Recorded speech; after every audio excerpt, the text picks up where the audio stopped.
Thank you. Thank you, Amy, for that wonderful introduction, and thank you all for being here. And thank you, Pasadena Festival of Women Authors Committee, for inviting me to be here. Indeed.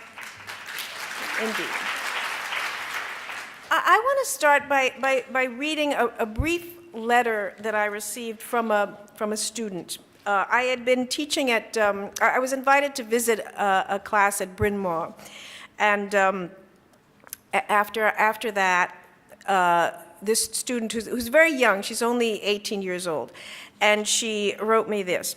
When people have interviewed you, have you ever been asked, why do you write? Our teacher asked us that, and it really made me nervous.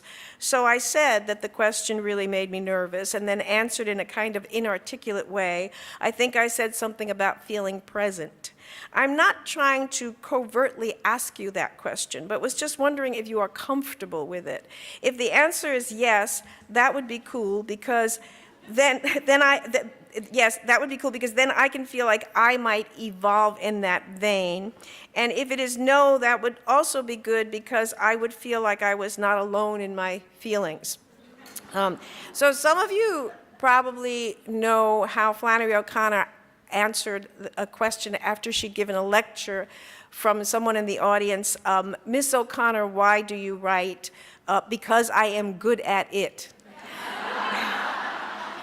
And at once, she said later, I felt a considerable disapproval in the atmosphere, but it was the only answer I could give to that question. There is only one legitimate answer, said O'Connor. I'm not sure why writers are so often asked why they do what they do. I don't think the same question is asked with anything like the same frequency of, say, composers or visual artists or performers. I have at times said that I write because it's what I know how to do, or because it's who I am, or because it has fulfilled some desire or need of mine, and I've always been aware of how unsatisfactory these answers are. I can say that I can't remember a time when I didn't want to write, and it all began with being read to as a child. Fairy tales, mythology, folk tales, children's books, the wonderful Dr. Seuss. I can remember saying these very words when I was very young. When I grow up, I want to be Dr. Seuss. So it made me so happy to be read to, and storytelling was so clearly magical that it seemed only reasonable that when I was able to, that was what I would want to do. I thought I would grow up and I would write children's books. And everywhere that I was in school, elementary school, junior high school, there was always some kind of creative writing offered. Either there was a class, or it was part of a class, or it was some extracurricular activity. And when I was still a child, but a little bit older, and I was able to read the work of somebody like Dickens, for example, I was aware that I was holding greatness in my hands. And someone like Dickens had all the gifts, the marvelous, the storytelling, the utterly real-seeming characters with these wonderful inventive names, the elaborate, exciting plots, the seriousness and compassion with which he wrote about human suffering, the beautiful language. This was for me. And there was a term that you would hear often back then, beloved author, which it's not something you would hear now, I don't think, but that resonated for me. Now, when I got to college and then graduate school, that was when I learned what Thomas Mann meant when he said, a writer is someone for whom writing is harder than it is for other people. And that's when I learned the truth, which was that no matter what the rewards might be, writing would always be a struggle. It wasn't all as fun as in childhood. It wasn't play. Frustration, failure, and rejection were going to be an inevitable part of the writer's life. so when I was when I wrote as a child, there was, you know, the response I got was encouraging. I felt I'm on the right track because you know, you don't hear as a child, you don't hear, you know, harsh criticism of your work. But it was around this time that two very important people came into my life. The first one was my Barnard College creative writing professor, Elizabeth Hardwick, who was the first writer that I ever met.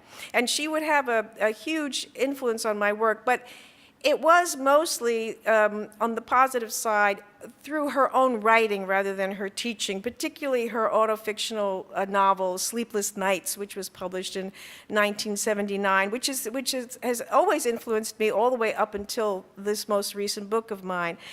She's in there. But as a teacher, she was extraordinarily harsh. She was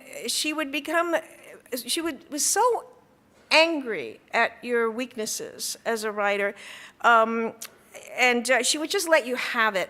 Now, for example, I can think of things, I will never forget such things as she said as, I tried to read your story, I really did, but I could not finish it. It was just so boring. Now, there was another, to a fellow student of mine, she'd said, I would rather shoot myself than read that again. But my favorite memory of Professor Hardwick was I was out of Barnard College, but I was in the MFA program. It's just like, you know, 23 years old, and I was at Columbia. She was in her office across the street. I went to see her. I'd given her something to read, and again she was very angry. And, you know, she had this very stern voice and this very rich Kentucky accent, and she said, now please remember how old I said I was. She said, do you know what I see in your work? I see the mark of the amateur on every page.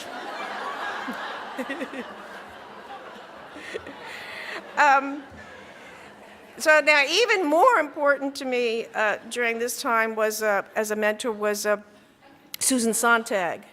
Now, in 2011, I published a memoir called Sempre Susan, a memoir of Susan Sontag. And the way that we had met was that between Barnard and Columbia, I worked as an editorial assistant at the New York Review of Books. And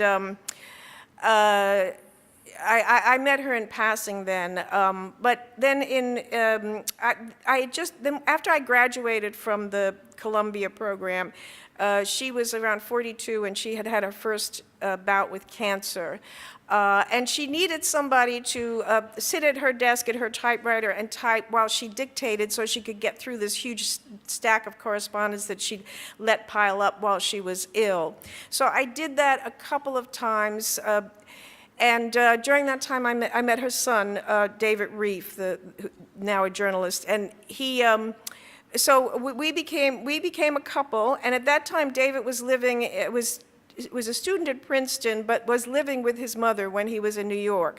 So we were a couple. I moved in with him, which is to say, I moved in with her, and the three of us shared a household for a while. And and that's what I wrote about. And how the memoir came about was that there's the writer Elizabeth Benedict wanted to put together an anthology. She ended up calling it Mentors, Muses, and Monsters, 20 Writers on the People Who've Influenced Them. When she invited me to contribute to that anthology, I said, oh, now I can write about Elizabeth Hardwick. And she said, you can't do that because two people are already writing about, she said, myself and Mary Gordon. So I said, oh, and then I said, well, you know, even though Susan Sontag was never my professor, she was the greatest influence on me, and so I'll write about her. So I wrote this 20-page essay, which before it came out in the anthology was published in Tin House, and there was an independent publisher, James Atlas, who saw it and said, do you think you could turn that into a book? And I said, well, it depends on what you mean by book. I don't want to write a study of her work. I certainly wouldn't write a biography of her. But I have about another 100 pages maybe in me about my friendship with her and her mentorship. And So he said, well, that's what I was actually thinking of. So that's how that book came to be. And I'm very grateful that it happened, because it never would have occurred to me to write a book about, to write that book about Susan Sontag.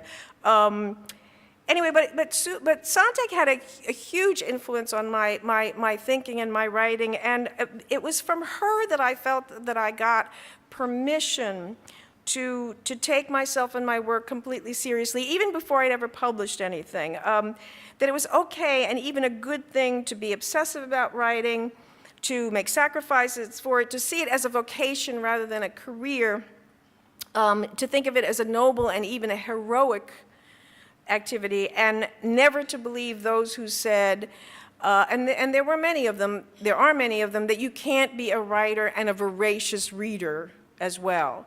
I felt that I got from her permission to be devoted and to take the risks that are required to follow a certain path. Everywhere people were saying things like, when are you going to get married? And what are you going to do for a living? And she was saying, put the work first, always, teach if you must, but don't feel that you have to be affiliated with an institution. Forget the safety of tenure, forget safety, period. Be willing to take these risks and you know, try to hold on to your freedom and independence. Now, before the memoir, I'd written 6 novels before I wrote that memoir, and I can say as a writer, I've been interested in the mystery of human character and the nature of human relationships, including friendships, particularly friendships between women. I've often written about how a person is affected over a lifetime by his or her experiences as a child, or by the politics of their times, or by the sometimes mysterious choices they make, or by the mistakes that they've been unable to avoid. I'm interested in imagining what happens to characters in extreme situations, because I think that so much can be discovered about people and the human condition in general through that kind of investigation. And so I've written about struggling immigrants, about families trapped in poverty, about prison inmates, and about men and women at war. I've also written coming-of-age stories, and in much of my work, I've been particularly interested in exploring how our minds continually blend memory and imagination in order to write and rewrite a story called My Life. Social class and identity, cultural displacement, language memory, the artistic process, these have all been recurring themes. Now, something I'm often asked is you know, is the work autobiographical? And in this regard, I remember there was it was the first day of a fiction work, a graduate fiction workshop that I was teaching, and after class, a student came up to me and he said, I've read all of your novels, and there's something I have to ask. So I, of course, thought he was going to say, is some of it real, true, you know, is it autobiographical? Instead, he stunned me by saying, do you make some of that stuff up?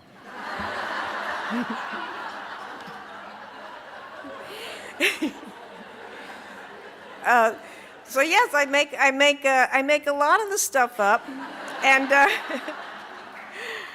but it is true that I always include some elements from my own life and experience in my work. A lot of my work is hybrid, but it turns out that no matter how much autobiography there is in there, it really isn't memory that I'm most interested in writing. You know, I'm more interested in invention. I became a writer to use my imagination, and I'll give you 2 examples. In 1969, I was at Woodstock, okay? So, and then when I wrote a novel that was set partly in the 60s, I had my characters miss Woodstock. Like they got there, they tried to get there, and they couldn't make it, as happened to so many people. So but where I never was, never anywhere near, I was never at the Altamont Festival. Okay, but that's where I sent them, where I put my characters. And so instead of using it would have been so much easier just to write about Woodstock, but to write about Altamont, I had to do all this research, take the risk of making mistakes and making a fool out of myself. But that's what I wanted to do. I didn't, I'm a fiction writer. I wanted to imagine something that happened, not just record something that happened to me. Also, similarly, in my second novel, Naked Sleeper, I have a couple that's going through some marital difficulties, and then I wanted them to, they're trying to patch things up. I wanted to send them on a kind of second honeymoon. At the time I wrote it, I had been to Rome, I had been to Paris, I'd been to London, I'd been to many such places. I had never been to Venice. So that's where I sent my couple. So once again, I remember somebody said, well, just don't have anybody parking a car, and you'll be okay. But again, that was part of the joy of it was making this stuff up. So now I just want to, and there have been many instances like this where I realized that writing about what I don't know, it turns out to be more appealing than writing about what I do know. So I just want to talk a little bit about my most recent novel, The Friend, and how that came about. It was time for the annual BU Boston University faculty reading, and since several people read it, they didn't want anyone to read for more than 10 minutes, and I wanted to read something new. It didn't have to be finished, So I started writing what, in fact, turns out to be more or less the first pages of The Friend. And then I knew at around the same time, or a little bit later rather, that I was going to be reading at the University of Maryland, where they wanted 25 minutes. So I liked the response I'd gotten at BU to what I'd written, so I just went on with it. And I thought, if I keep getting invited, but what happened was that as Ivy mentioned before, I also don't do outlines or make plans for my novels. So, but I was launched, and I felt like I could go on with this. But there were several things that I had been thinking about, which all became a part of this book. One was that I had discovered that a number of people that I knew, friends and acquaintances, were thinking of suicide, by which I mean they weren't threatening it, they didn't feel an immediate danger, but somehow it came up in conversations because I knew them, that this was something they had in their minds, that this was, that they thought they thought they were going to do that at some point, that this was how their story was going to end. And in fact, between the time I finished the book and its publication, one of those people did commit suicide. So there was that, and then also I've always had a passion for animals, and those books that I loved so much when I was read to as a child and read myself, many of them were about animals, and that's one of the reasons why I love them. So I always wanted to write a book that would have an animal as a major character. Now, I had written a book with an animal as a major character. I was reading in the letters of Virginia Woolf. I came upon this astonishing statement. Virginia Woolf, whom I adore, who's also been a huge influence on me. Okay, so I came to this sentence in one of her letters. I don't remember to whom she was writing. Did I tell you how the marmoset saved us from Hitler? Now, I knew who the marmoset was, because a marmoset is a very tiny monkey, only about the size of your palm, with a head the size of a walnut and a long, non-prehensile tail. And I knew that the Wolfs had a pet marmoset named Mitz for about 4.5 years in the 30s. And she appears, just like that sentence I read to you, she appears in their memoirs and in some of the biographies and letters and so on. And I also knew that Virginia Woolf had written a novel called Flush, which is a mock biography of Elizabeth Barrett Browning's pet spaniel. So I did write a mock biography of Virginia and Leonard Woolf's pet monkey called Mitz, the Marmoset of Bloomsbury. And I did want to write again about an animal, particularly a dog. And also, since I'd spent so much of my life reading and writing and then teaching writing, I felt like I had a lot of material there, things I wanted to write about, and there could be a place in this book for that too. And then finally, before I started writing The Friend, I had been trying to write something about a sex-trafficked girl, and I wasn't able to do it. There are many reasons why I couldn't do it, so I wanted to put that too into this book. I wanted to write something about that and why it was so difficult to write.